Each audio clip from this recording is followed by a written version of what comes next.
नहमदुहु व नसल्ली अला रसूलिहिल करीम अम्मा बाद अऊज़ु बिल्लाहि मिनश शैतानिर रजीम बिस्मिल्लाहिर रहमानिर रहीम। जिस सर पर सजी इल्म की दस्तार नहीं, जिस सर पर सजी इल्म की दस्तार नहीं, वो सर किसी बहमी रिफत का भी हकदार नहीं। अस्सलाम वालेकुम स्टूडेंट्स, उम्मीद बखैर। आज का हमारा मौजू है तदरीस जमात नहम के सबक नंबर 5 नसू और सलीम की गुफ्तगू की तशरीह और बिलवास्ता तौर पर खुलासा है। आपने तशरीह करते वक्त स्टूडेंट्स जिन बातों का ख्याल रखना है वो मद्देनज़र रहें। हमारे तशरीही सफ़ा नंबर 28 और 29 हैं। आप तशरीह करते वक्त ये ज़हन में रखेंगे कि डिप्टी साहब के नावलों में मजहबी रंग गालिब है और नावल तौबत नसू का मरकज़ी किरदार नसू है, जिसका मकसद अपने ख़ानदान और बेटे की इस्लाह है। मज़ीद मकासद तदरीस यानी यही आपकी तशरीह के मकासद होंगे ताकि आपकी तशरीह में आपको आसानी हो। दुनियावी और उखरवी ज़िंदगी के माबैन फ़र्क, औलाद की तरबियत वालिदैन की ज़िम्मेदारी है, अच्छी और बुरी सोहबत के असरात, मिसाली तलबा की खसूसियात और आदाब मुआशरत। स्टूडेंट्स इसके अहम किरदारों की तरफ पढ़ते हैं। किरदार नसू बाप मरकज़ी किरदार है और चूँकि डिप्टी नज़ीर अहमद के जितने किरदारों के नाम हैं वो इसमें बामुसम्मा है, यानी जो खसूसियत किरदार में होगी उसी का नाम डिप्टी नज़ीर अहमद किरदार का रखेंगे, वो नाम डिप्टी नज़ीर अहमद किरदार का रखेंगे। जैसे नसू बाप मानी है नसीहत करने वाला, सलीम बेटा है और इसका मानी है सलीम का बात तस्लीम करने वाला, फहमीदा माँ का किरदार है और इसका मानी है समझदार औरत, बेदारा नौकरानी है और चूँकि ये बेदार करने के लिए वहाँ किरदार नावल में काम में लाते हैं डिप्टी नज़ीर अहमद, इसलिए इसका नाम रखा बेदारा, मानी है जगाने वाली। बढ़ते हैं स्टूडेंट्स सफ़ा नंबर 28 की तरफ। देखिए सबसे पहले तारुफ दिया गया है। हवाला मतन किस तरह होगा? मुसन्निफ़ का तारुफ आप पढ़ चुके हैं, तो उसमें इसका हिस्सा दिया गया है ख़ास तौर पे सबक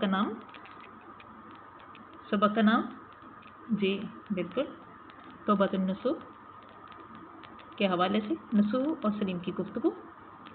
मुसन्निफ़ डिप्टी मौलवी नज़ीर अहमद दहलवी। माखज़ तौबत नसू फ़सल 4 यानी चौथे बाब से लिया गया है।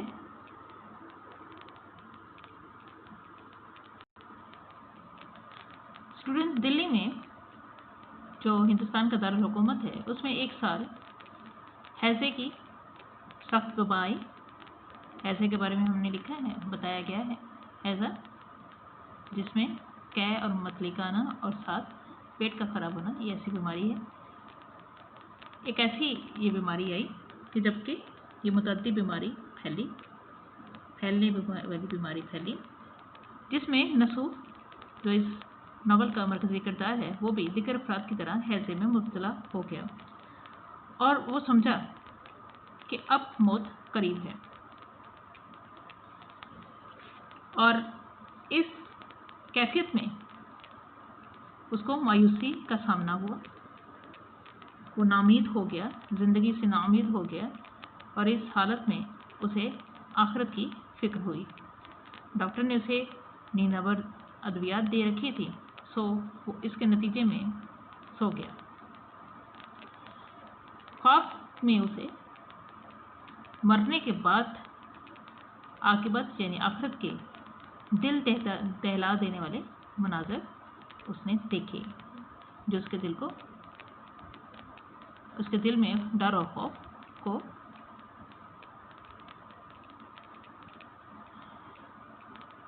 वो हड़बड़ा कर उठ बैठा। तो वो बौखलाकर उठ बैठा। उसने जब ये खौफनाक किस्म के मनाज़र देखे तो वो बौखलाकर बैठ गया। ख्वाब से बेदार होकर जाग कर नसूह को अपनी और अपने ख़ानदान की बेमकसद ज़िंदगी का बहुत अफसोस हुआ।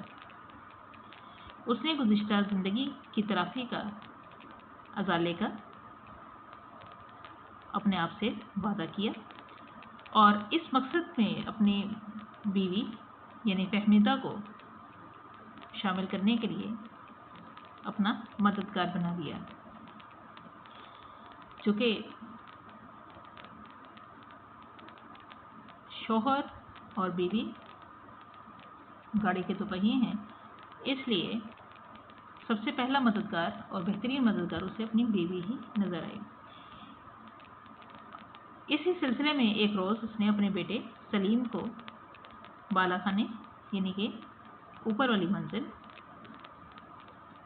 पर सुबह के वक्त बेदारा जो कि नौकरानी है उसके हाथ ऊपर आने के लिए पैगाम भेजा।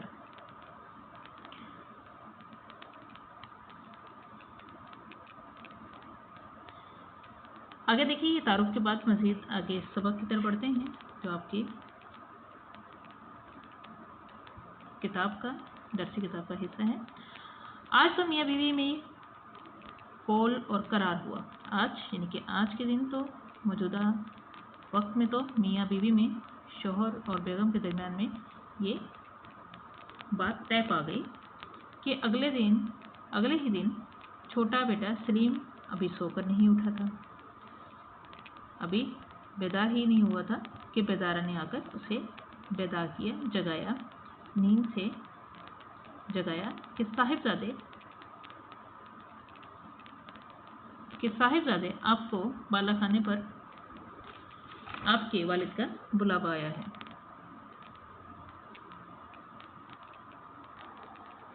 सो आपको मियाँ ऊपर बुलाते हैं, यानी आपके वालिद ऊपर बुलाते हैं।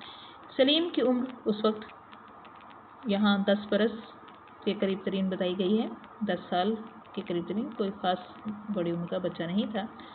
सलीम ने जो तलब की खबर सुनी, जो ऊपर बुलाए जाने की खबर सुनी, तो वो घबरा कर उठ खड़ा हुआ। वो परेशान होकर खड़ा हो गया और जल्दी से उसने मुँह हाथ धोया और आकर अपनी वालिदा से इस्तफसार करने लगा कि अम्मा जान, वालिदा मोहतरमा, आपको मालूम है कि अब्बा जान ने मुझे क्यों ऊपर तलब फरमाया है, क्यों बुला लिया है। अब ये जो बेटे को फिक्र है वो ताज़ीमन है। मुअद्दब बेटे कुछ इसी तरह ख्याल करते हैं कि वालिद ने अगर बुलाया है तो क्या उनको उनसे कोई शिकायत तो नहीं हो गई। माँ का जवाब ये होता है कि उसको खबर नहीं है, उसको इसके बारे में कुछ मालूम नहीं है। सलीम परेशान होता है और कहता है, कुछ खफा तो नहीं है, क्या वो मुझसे नाराज़ तो नहीं है। माँ कहती है, अभी तो कोठे पर से नहीं उतरे, कि अभी ऊपर छत से ही नीचे नहीं आए, तो मुझे उनके मिजाज के बारे में कुछ खबर नहीं है। सलीम, बेदारा, तुझको कुछ मालूम है? वो बेदारा से पूछता है, क्या तुम्हें कुछ मालूम है? बेदारा कहती है, मियाँ, मैं ऊपर अभी लोटा लेने गई थी। लोटा इसमें ज़र्फ़ है जो तहारत या फिर वज़ू के लिए ख़ास तौर पर तहज़ीब में शामिल समझा जाता था।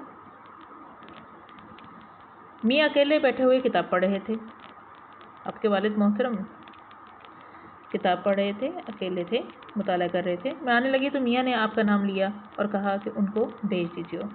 जब मैं नीचे आने लगी तो उन्होंने कहा कि सलीम मियाँ को ऊपर भिजवा दीजिएगा।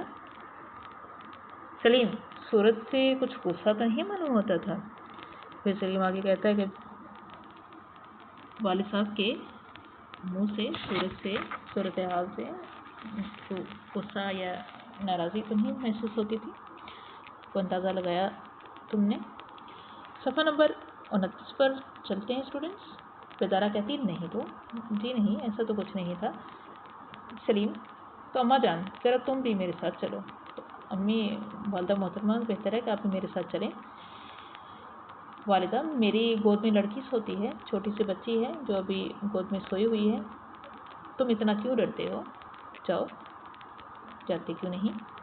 سلیم کچھ پوچھیں گے، اگر انہوں نے کچھ استفسار کیا تو جو کچھ بھی پوچھیں گے، ماں کہتی ہے جو کچھ بھی پوچھیں گے تم اس کا معقول طور پر جواب دے دینا، مناسب جواب دے دینا، جو عقل تسلیم کرتی ہو، جو بہتر ہو، جو ٹھیک ہو۔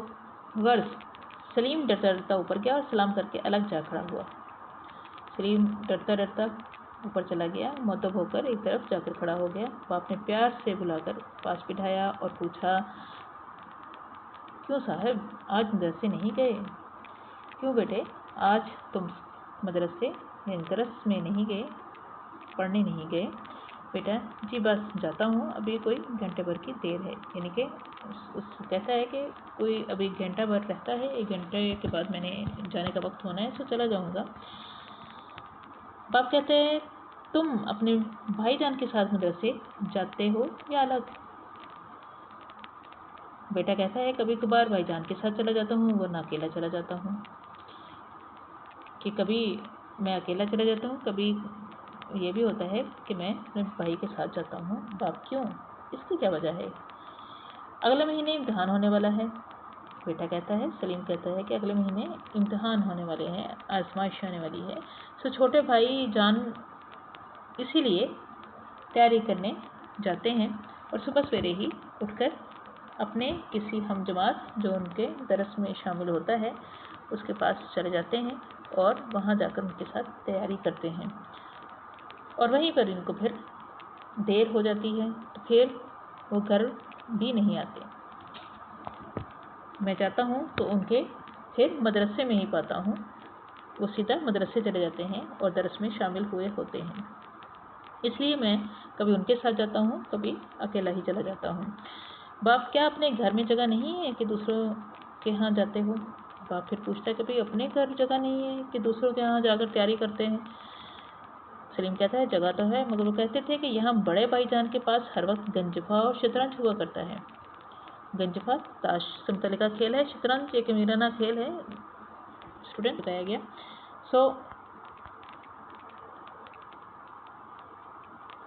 سو تسلی کے ساتھ وہاں پہ ہم پڑھ نہیں سکتے، کیونکہ کیا ہوتا ہے کہ ان دونوں کھیلوں کی طرف دل للچاتا ہے، جی جب للچاتا ہے تو ہم کھیل میں مصروف ہو جاتے ہیں۔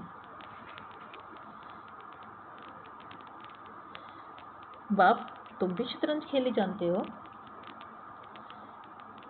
سلیم کہتا ہے جی ہاں، مہرے پہچانتا ہوں، مہروں کی پہچان ہے، چالیں بھی چلنا جانتا ہوں، مگر کبھی خود کھیلنے کا مجھے اتفاق نہیں ہوا، میں نے خود اس کی طرف شغف سے کھیلنا کچھ پسند نہیں کیا۔ باپ کہتا ہے، نسو کہتا ہے مگر زیادہ دنوں تک دیکھتے دیکھتے یقین ہے کہ تم بھی کھیلنے لگو گے، لیکن لگتا ہے کہ اگر تم اس طرح مہرے پہچانتے ہو، چالیں جانتے ہو تو پھر تم کھیلنے بھی لگ ہی جاؤ گے۔ بیٹا شاید مجھ کو عمر بھر بھی شطرنج کھیلنے نہ آئے گی۔ بیٹا کہتا ہے کہ لگتا ہے کہ شطرنج میں ساری زندگی نہیں کھیل پاؤں گا، کیونکہ باپ کہتا ہے کیوں بھئی ایسی کیا مشکل ہے کہ کیا ایسا بہت مشکل کھیل ہے؟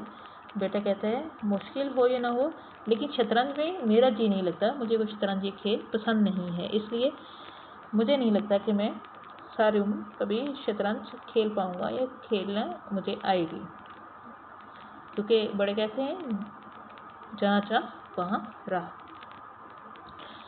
باپ وجہ پوچھتا ہے، سبب یعنی وجہ؟ بیٹا کہتا ہے میں پسند نہیں کرتا۔